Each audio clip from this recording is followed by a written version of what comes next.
How difficult is it for a 60-year-old retiree to get loans? I have a $280,000 HELOC, and I'm trying to build as big a portfolio as quickly as possible.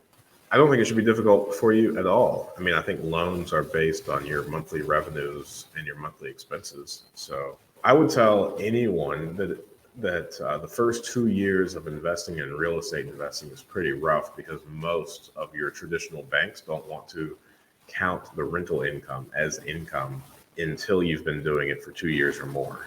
But again, this is always dependent on the bank and not necessarily, there's no like rule across the board for everyone. So even though you've got these rentals and you've got a loan on them and it's bringing in money, you can't count the money as income, and the debt with that property will still count against you. So that's not ideal, right? So that's hard to navigate for a while. But as soon as you pass that 2 year threshold, 2 years tax returns, then things start getting really easy. And that's for everybody, regardless of what age you start at. Hey, shoot me an email if you'd like. Let's see here. Here's my email. Happy to answer in more detail or point you in the right direction. Thanks for watching that clip. I thought that was a good question. And I think you can ask good questions too. Join us every Friday morning at 8 a.m. Eastern Standard Time for a live stream Q&A where we answer plenty of questions just like this one.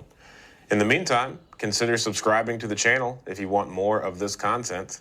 And if you want to increase your deal flow, analyze properties better, and help me feed my family, click the link below for a free 7-day trial of PropStream.